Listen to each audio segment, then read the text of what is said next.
I apologize for not really having anywhere to display this stuff.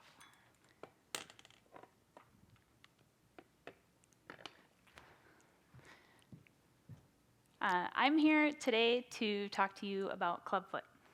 Clubfoot is a birth defect that can't be prevented. Its cause is unknown, and untreated clubfoot is a global epidemic, but it's an epidemic that can be cured. My dream is that the injustice of untreated clubfoot will be eliminated. Every child that's born with clubfoot deserves to have their condition treated. Clubfoot is the rather crude term for equinus, I can't even say it, Talipus equinovarus. But clubfoot can be treated with a very simple and economical treatment called the Ponseti Method. Next slide. Here you can see the same child before and after. It's very stark contrast, the transformation that happens with these feet when they're born crooked, and then they're very quickly transformed to straight feet. Dr. Ignacio Ponseti was born in Spain. He came to Iowa in 1942, and he was inspired to correct the treatments that were used at the time to fix clubfoot because he was faced with the debilitating pain of adults who were treated with clubfoot as children with surgery, sometimes multiple surgeries. He had a passion that didn't stop. He worked right up until he passed away at the age of 95 in October of 2009. He did many things in his life, but his biggest medical contribution will always be the Ponseti method for clubfoot correction. Dr. Ponseti's work, his method, and his research was harshly criticized and largely rejected by his peers for decades. Doctors said that the Ponseti method only worked in Iowa, and obviously now we know that that's not true. Clubfoot is the most common musculoskeletal birth defect. The rate of incidence varies by ethnicity, but it affects every society in the globe. Clubfoot is not a rare condition. In the United States, an estimated 1 in 1,000 people have clubfoot. In the amount of time that I'm up here speaking today, there will be 6 children born in this world with clubfoot. 80% of the children who are born with clubfoot are born in developing countries. As it was mentioned in my intro, there are an estimated 1 million children living in this world today with untreated clubfoot and millions of adults. This isn't taking into account the countless millions of children who are living with poorly treated clubfoot or undertreated clubfoot. The burden of untreated clubfoot is very tangible. Many children are killed or abandoned at birth because of the social stigma associated with clubfoot or because of lack of medical care. And the social stigma creates a life of isolation and poverty for these individuals.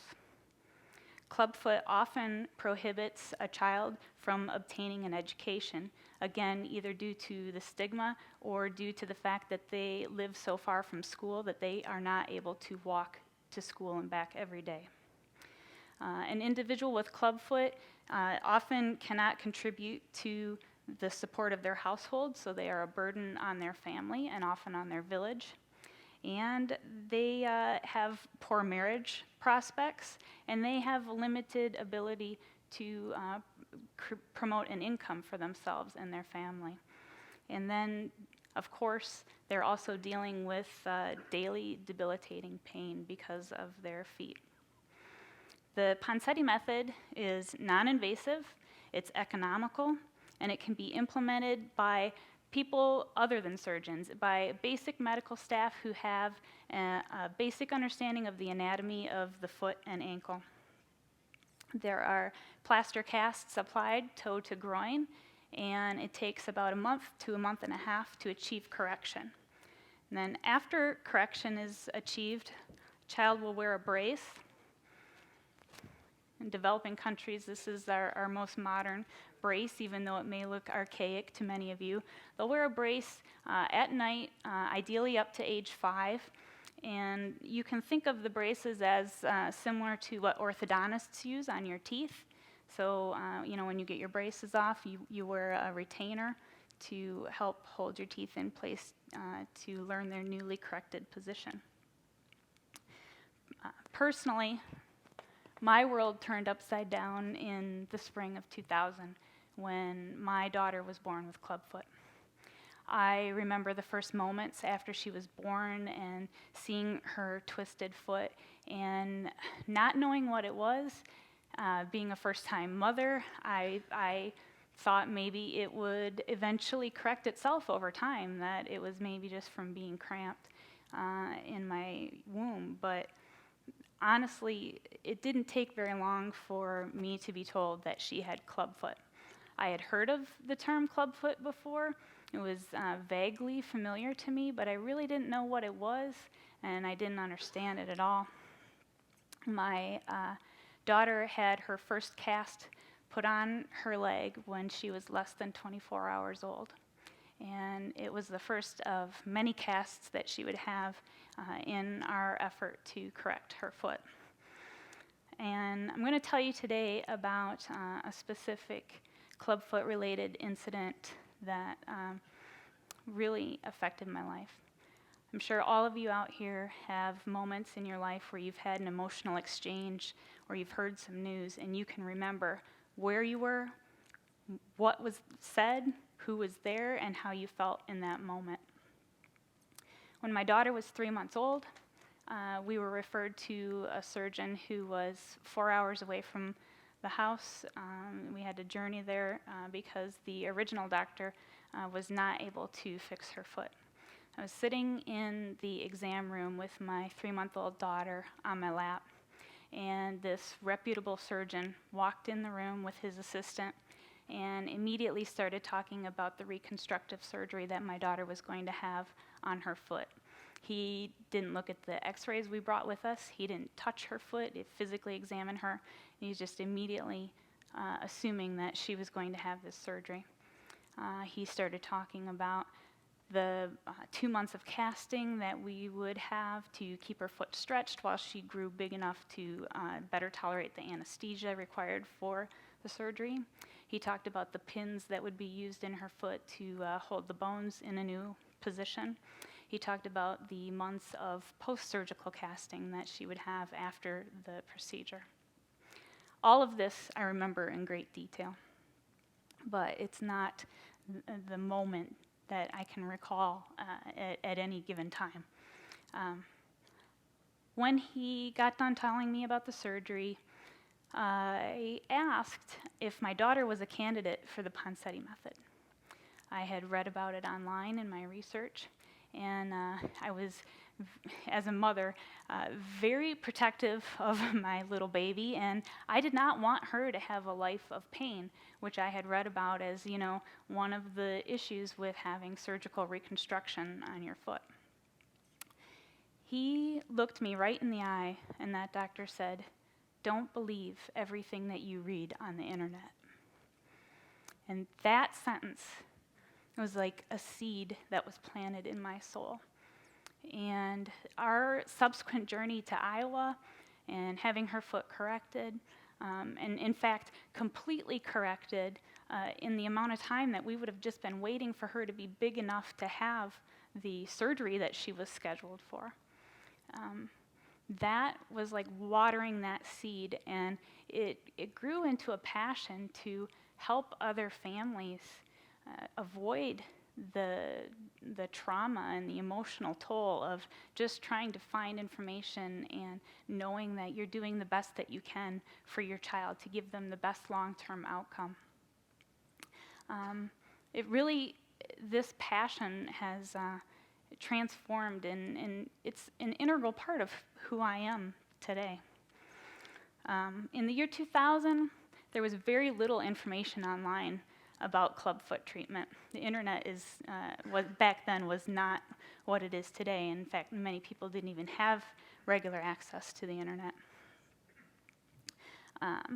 Many of the parents at the time who were searching for information about the Ponseti Method or a doctor to help them get the Ponseti Method, they were met with hostility by both physicians and parents online who were providing information, because many of the parents online on the support boards, the few that there were, had had their children treated surgically, because that was the standard at the time.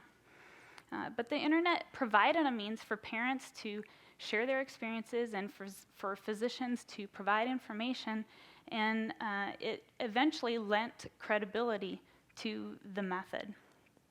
And eventually the demand for the Ponseti Method grew, and it essentially forced the medical establishment to reevaluate its position that this was a viable method for clubfoot treatment. I truly believe that the internet was the catalyst for changing the long-term outcomes for children born with clubfoot in developed countries, specifically in the last 5 years. And the long-term outcome for children in undeveloped countries is also slowly changing now. I would like to tell you about just a couple of the major changes in the last few years due to collaboration on the internet and the growth of the Ponseti Method and availability. One of the most astonishing things is the successes that they're having treating older patients with uncorrected clubfoot. Before, if you were above the age of 2, you had no chance of having your clubfoot corrected unless you had surgery. These children were going to grow up with their feet like that, and this has been changing in the last few years. They're having phenomenal results with older people. And then medical associations, both domestic and international, have now endorsed the Ponseti Method as the gold standard of care for clubfoot treatment. And this provides additional training opportunities and additional research opportunities. So what's needed to achieve my dream? These are examples of braces that are used. And you can see very primitive, a paint stick with tennis shoes glued to it. And this is a steam beak brace. This is very commonly used in countries such as Africa. We need a way to produce economical braces, not only produce them, but distribute them either locally or in a network. And this is a very huge challenge. There is not a one-size-fits-all solution for the whole world. But this is a critical piece of being able to help children keep their corrected feet corrected. We have vast regions where there are no properly trained doctors, and sometimes not properly skilled doctors. And this is in developed countries as well as undeveloping countries. Public awareness that clubfoot is not due to a curse or a punishment. This is a challenge in a lot of regions. We also need translation of information for parents and physicians to many different languages. For training, we've got to overcome language barriers, culture, government, and hospital bureaucracy. And we have to have availability of materials and dedicated physicians and medical staff. And then one of the additional challenges is coming up with ways to educate parents who are illiterate about cast care, follow-up care, and bracing. When you have what seems to be a simple solution for a major problem. It can be very frustrating when change is slow in coming. But clubfoot advocates have seen changes, and we've got the ball rolling to really make a huge impact in this world. And to close my talk, I'd like you to hear from a 23-year-old from the Bahamas with uncorrected clubfoot. This man came into my life in a random Facebook encounter less than a week ago. He had posted for help on Facebook, and he randomly friended me, and I really appreciate his willingness to create this video. It's crude. You know, he made do with what he had, but he was willing to share a little bit of his story with you so that you can understand the impact that the children have when they grow up with their feet in this position, and it really needs to change here and now. Thank you.